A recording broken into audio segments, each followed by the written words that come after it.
Damai sejahtera Allah yang melampaui segala akal, itulah yang memelihara hati dan pikiranmu di dalam Kristus Yesus Tuhan kita. Amin.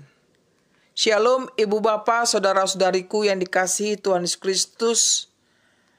Marilah kita mendengarkan firman Tuhan sebagai khotbah pada minggu ke-18 setelah Trinitatis, Minggu tanggal 11 Oktober 2020, dari kitab Evangelium Markus pasal yang ke-10 ayat ke-35 sampai 45. Lalu Yakobus dan Yohanes, anak-anak Zebedius, mendekati Yesus dan berkata kepadanya, "Guru, kami harap supaya engkau kiranya mengabulkan suatu permintaan kami." Jawabnya kepada mereka, "Apa yang kamu kehendaki aku perbuat bagimu?" Lalu kata mereka, "Perkenankanlah kami duduk dalam kemuliaan-Mu kelak, yang seorang lagi di sebelah kananmu dan yang seorang di sebelah kirimu." Tetapi kata Yesus kepada mereka, "Kamu tidak tahu apa yang kamu minta. Dapatkah kamu meminum cawan yang harus kuminum dan dibaptis dengan baptisan yang harus kuterima?" Jawab mereka, "Kami dapat." Yesus berkata kepada mereka, "Memang kamu akan meminum cawan yang harus kuminum dan akan dibaptis dengan baptisan yang harus kuterima. Tetapi hal duduk di sebelah kananku atau di sebelah kiriku, aku tidak berhak memberikannya. Itu akan diberikan kepada orang-orang bagi siapa itu telah disediakan." Mendengar itu, ke-10 murid yang lain menjadi marah kepada Yakobus dan Yohanes. Tetapi Yesus memanggil mereka lalu berkata, "Kamu tahu bahwa mereka yang disebut pemerintah bangsa-bangsa memerintah rakyatnya dengan tangan besi, dan pembesar-pembesarnya menjalankan kuasanya dengan keras atas mereka. Tidaklah demikian di antara kamu. Barang siapa ingin menjadi besar di antara kamu, hendaklah ia menjadi pelayanmu. Dan barang siapa ingin menjadi yang terkemuka di antara kamu, hendaklah ia menjadi hamba untuk semuanya. Karena Anak Manusia juga datang bukan untuk dilayani, melainkan untuk melayani, dan untuk memberikan nyawanya menjadi tebusan bagi banyak orang." Demikian bunyinya. Sebagai topik minggu kita pada minggu ini, yakni kepemimpinan yang menghamba. Ibu Bapa, Saudara-saudariku yang terkasih di dalam nama Tuhan Yesus Kristus, seorang filsuf Yunani yang terkenal bernama Plato pernah mengatakan demikian, "Siapakah yang senang kalau harus melayani orang lain?"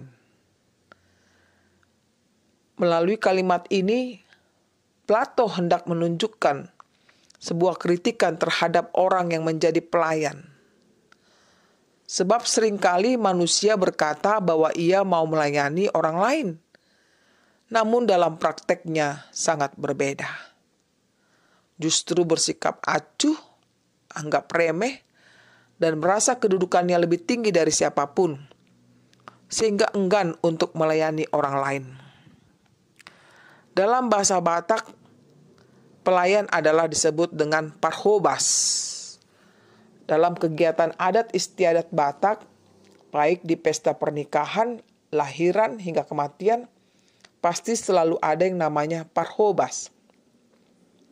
Kerjanya adalah mempersiapkan makanan dan segala sesuatunya untuk hasuhuton atau tuan rumah, dan juga untuk kalayak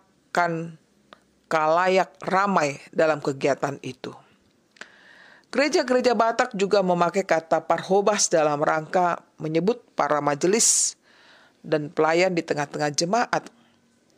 Ada anggapan bahwa melayani orang lain seperti parhobas merupakan pekerjaan yang derajatnya rendah.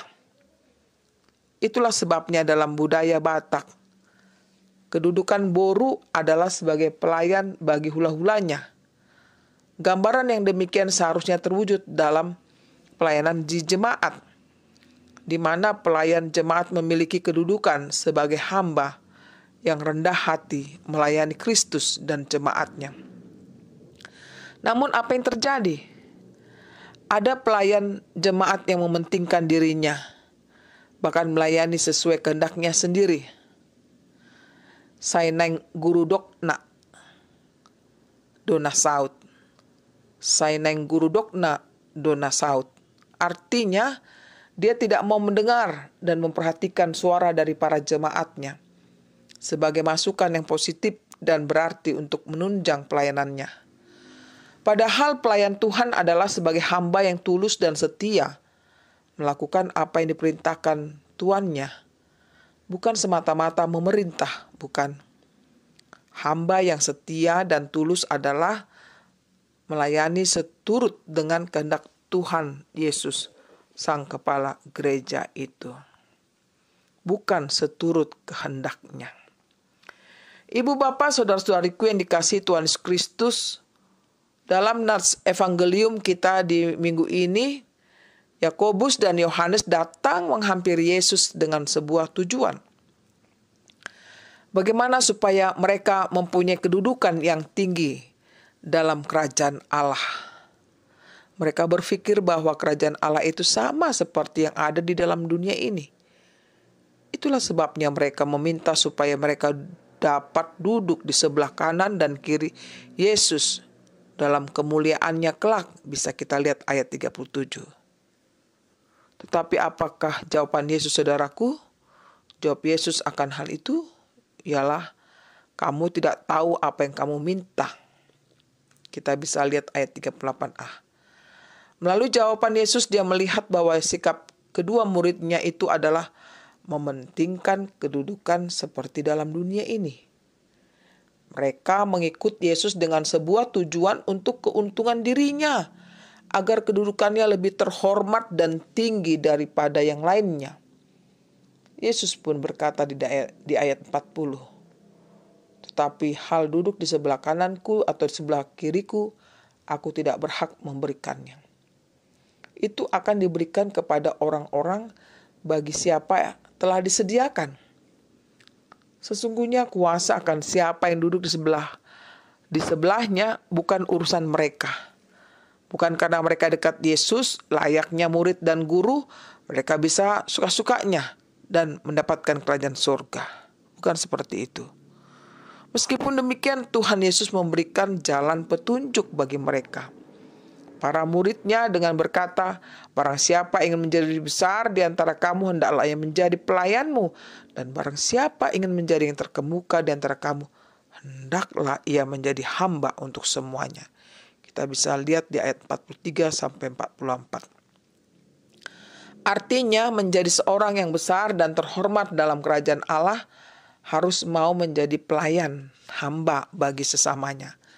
Dan setiap orang yang tulus dan setia menjadi pelayan bagi sesamanya, pasti akan ada banyak orang yang mengingat dan mengasihinya dengan setulus hati. Bahkan namanya akan dikenang selama hayat, tidak akan dilupakan sama sekali. Ibu bapak saudara-saudariku yang dikasihi Tuhan Yesus Kristus, apa yang bisa kita petik dari nats khotbah kita di minggu ini? Tentu kita diingatkan agar yang pertama, setiap orang yang mengambil bagian dalam pelayanan, baik pelayanan tahbisan maupun awam sekalipun, memiliki ketulusan hati dan kerendahan hati untuk melayani. Bukan sebagai pelayan yang semena-mena dan suka memerintah semaunya, tetapi selalu mengingat bahwa dirinya adalah hamba, tanda kutip, di tengah-tengah jemaat. Bukan semau dirinya melayani, tetapi mampu melayani sejalan dan seturut dengan kehendak Kristus, Sang Kepala Gereja itu.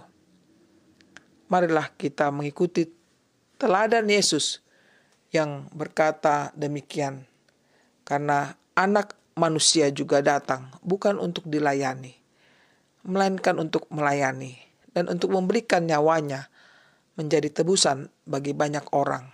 Kita bisa lihat ayat 45. Sebagai kata kuncinya adalah melayani. Melayani dengan sungguh, bukan untuk dilayani. Yang kedua, setiap orang percaya juga turut serta mengambil bagian dalam pelayanan yang membawa kabar keselamatan bagi dunia. Kita bisa melihat Markus 16 ayat 15.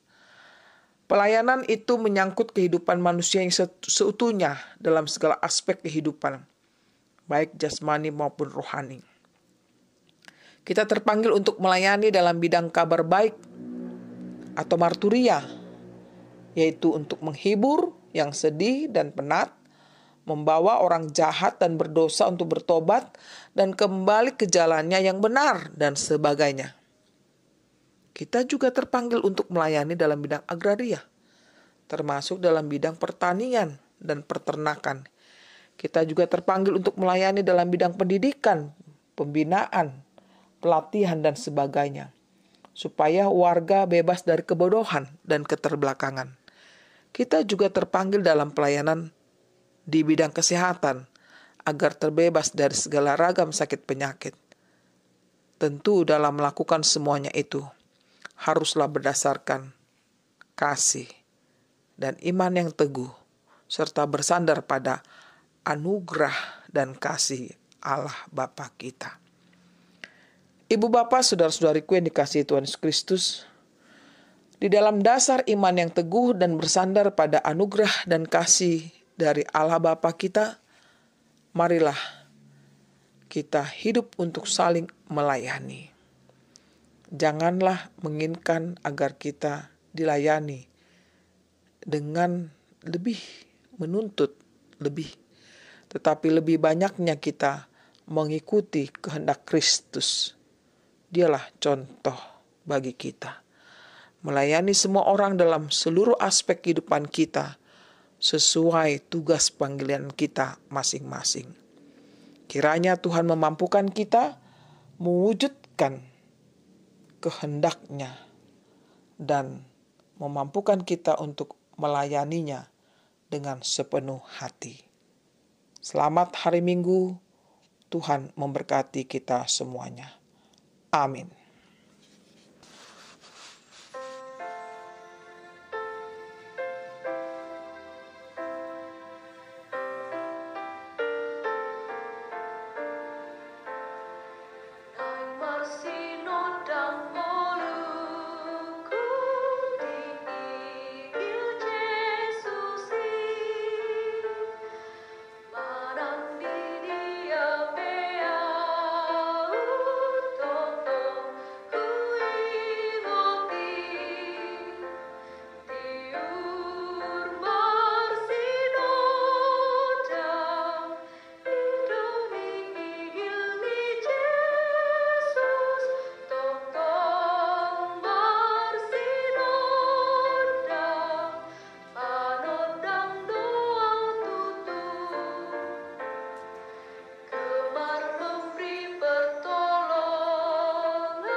Marilah kita berdoa.